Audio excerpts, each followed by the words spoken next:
Hello Barmy Badger Army, I hope you're all well today guys. Now today we are going to be reviewing Amnesia The Dark Descent. Now as the Amnesia collection has recently came out on the PS4, I thought now would be a great time to go over the very first game.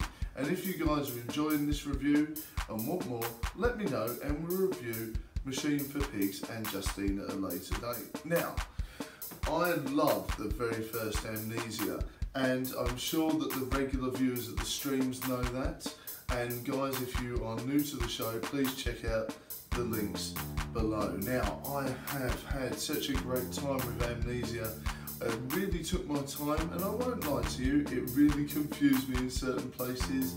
First person horror, I'm still getting used to it. I find it quite confusing at times, especially with the puzzles. Now there are some of the puzzles in there that are really confusing and really brilliant. They're old school but fantastic at the same time. I love the fact that you get an inventory.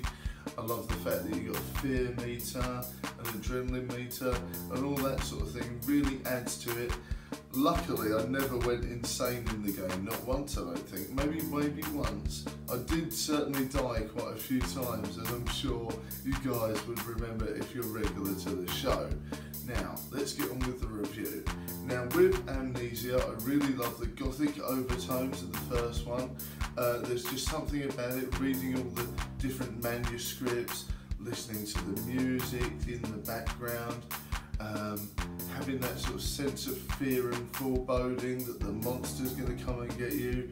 Even though you don't see the monster for a while first in the game, you still feel that there's a presence there. They make it clear that there's something after you, even if you don't see the monster for a while. Yeah, it's just like, and I believe there's 3 different types of monsters, which I really like. One that's quite fast, mainly in the water. I think one's quite slow, and one's a one-hit kill that's quite a rare monster when you come across it. And oh god, the one-hit kill monster was the worst, and of course the one that was in the sea and the water levels, god, they were terrible, really scary. I hated those. But yes, getting back to it, the gothic music, the wind, in fact even the absence of music sometimes really scared me. I think that sense of foreboding, not knowing what's going to happen, was really spooky, and I loved it every second. Like I was saying, the puzzles are tough, they're very hard, they're certainly not for a beginner.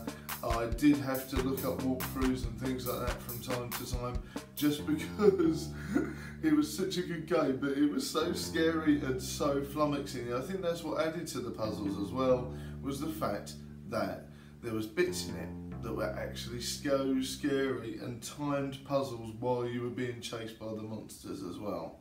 Spooky stuff. Like I was saying, I love the art direction as well. The graphics were just right.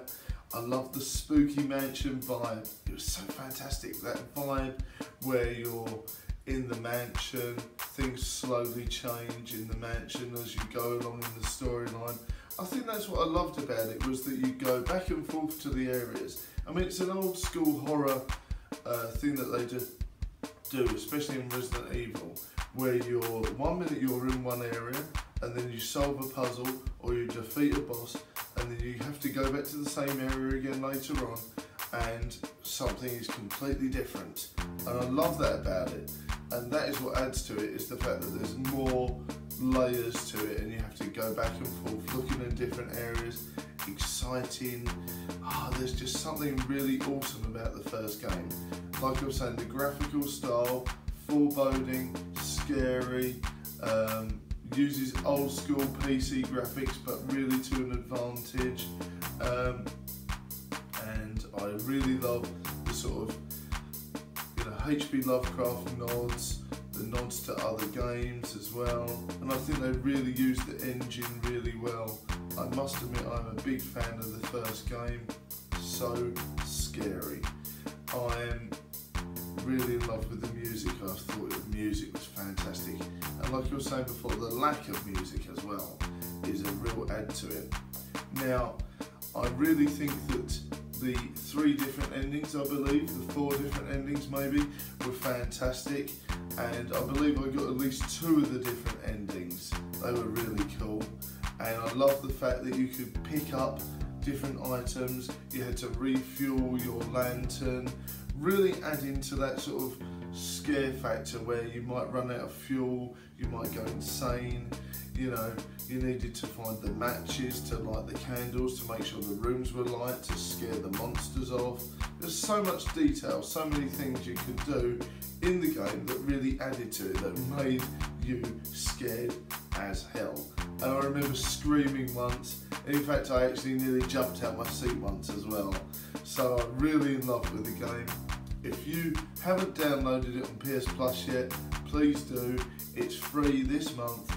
The Amnesia collection, you can get all 3 games, number 1, number 2, and the DLC for number 1, Justine, is a real bargain. I haven't actually completed Justine properly. I've done most of it, but I need to do the extras. So guys, I would recommend downloading Amnesia, The Dark Descent, and the other games as they're free this month on PS Plus. Right, thank you very much for looking back with me. If you've never played them, please do. Please check out the channel if you've enjoyed this review. Don't forget to like, share and subscribe. See you soon, Barmy Badger Army. Bye for now, guys. Bye.